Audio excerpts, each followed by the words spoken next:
Okay.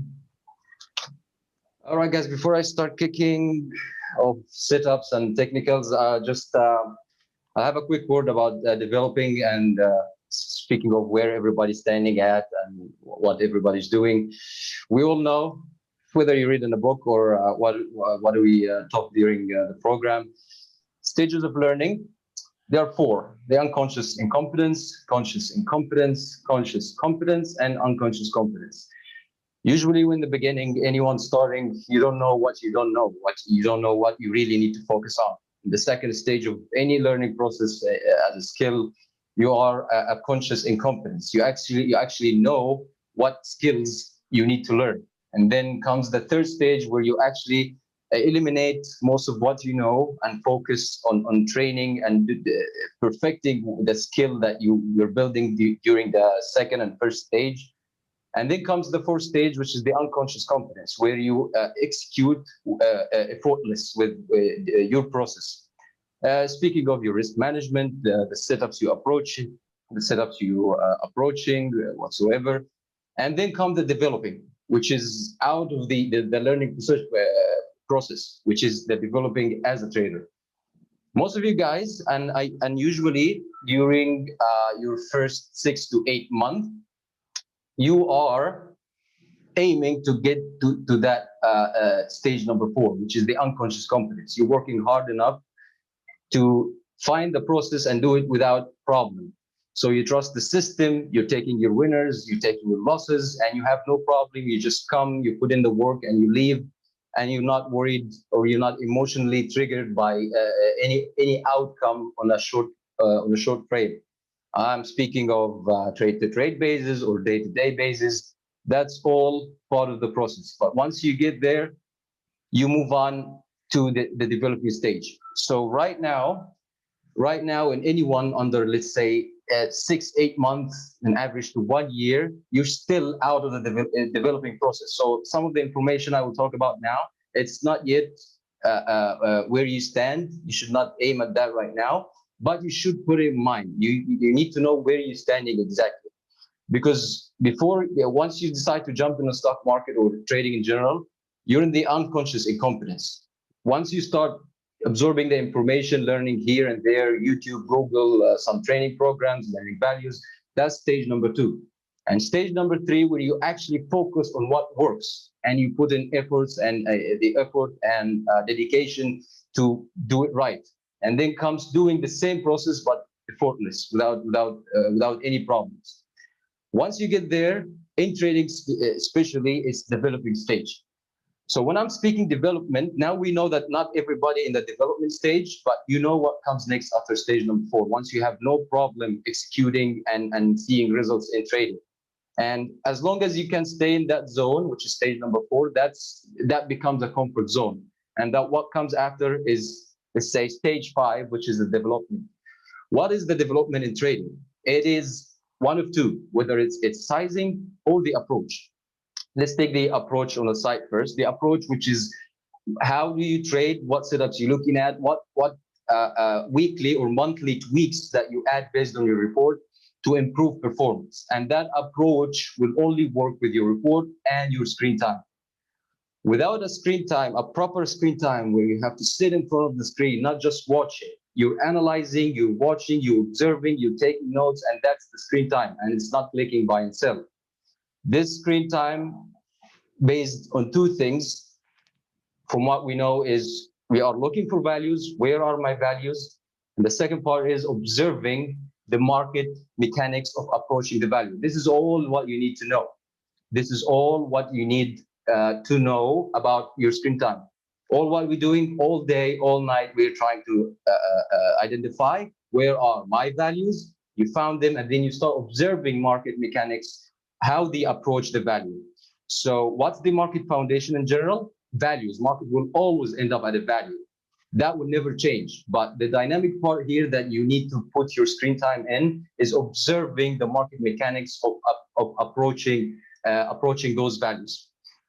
So that subject to let's say you started trading, now you learn some setup, H3, T2, and some setups. There will always be more setups coming during your trading journey.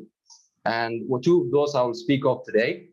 But that's your job. That's actually your job, part from the trading itself, is to observe the mechanics, what have changed, how markets approach values today in the futures market or any other market. And this is the first part of your development. Approach, screen time, how to get a efficient screen time. We all work on identifying values, and I think we all know now methods to approach whether technical values or emotional values. And then your development will be flexible to change, subject to change based on observing the market mechanics approaching the values, which is the setups. Setups are not for me like 100% technical analysis. It's just a way to measure risk. It's a way of risk management. This is not to make you right or wrong. This is to identify a risk on a specific setup you want to make. And the setup is only as good as the risk it provides. So you cannot see or expect a setup to be 100% good or A+ setup. You can expect this setup only to work good if it offers you an entry against your stop loss with what your plan of risk allows you on that day. Coming on the second half of the development, which is sizing. Now we spoke about the approach. Now we're speaking of sizing, and this is let's say this is my personal development right now, which is sizing. The approach, I know what I want to do. I observe the market effortless every day as a process, a routine, so I don't have problem with that. Now I'm developing as a trader in sizing. So how do I improve or develop my sizing?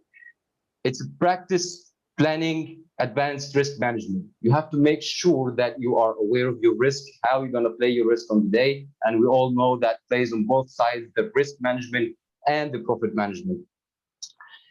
You can use methods that you learn from me. You can even approach different methods, but you have to use that risk management to dictate what size you should take, like the Excel sheets, the moving average that we draw on Excel sheet performance to identify when I should size, when I shouldn't size, when I should be defensive and lower my size and risk, and all of that, which is the performance moving average, whether on Excel sheet or if you're using a different program.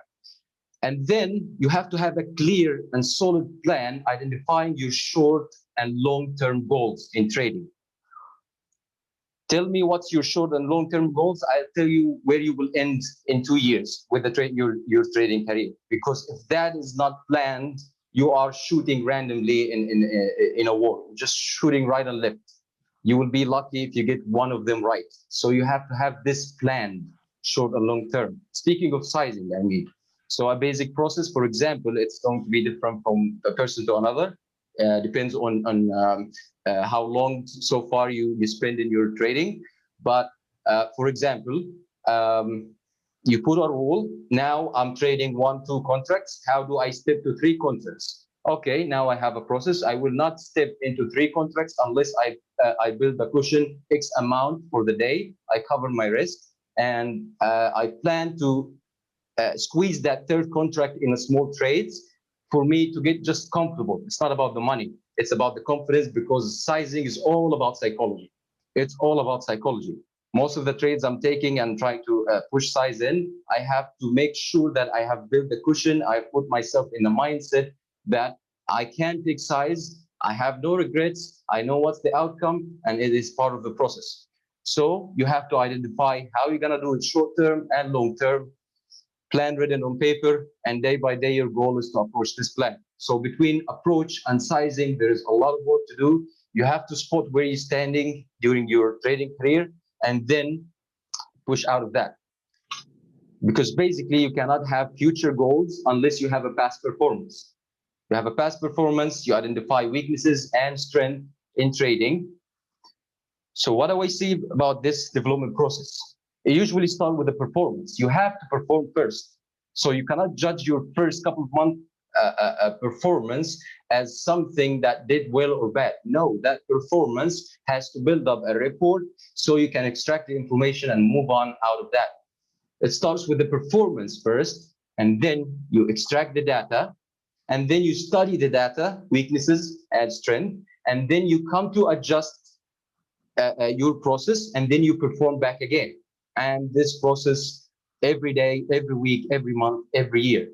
Performance, you extract data, you study it, you adjust, you perform. This is what it is speaking of sizing, and also the approach, which is the technical approach on the trading markets. So speaking of that, you don't have to jump early in your first 6 to 8 months into sizing. That's too early for you. Take me too long, maybe it will take you less time, but it doesn't mean that you have to skip stages. You cannot jump from level 1 to 10 straight ahead. You have to build it up to build a healthy career, because you can do it. Actually, jump, let's say someone who trading 2 contracts immediately jumps in the 5 and 6. You can get a two shots by luck, but the shots that doesn't work in your favor, it will pull you back at least 4 or 5 steps, and you don't want that. You want a slow, steady improvement in your trading. So that's all regarding the development. Now let's jump to the main discussion, which is more of the L patterns and the imbalances. And I hope you guys saw the YouTube video about imbalances, because I'm not going to focus much about the imbalances today. I'll just quick recap, because I rely on that last meeting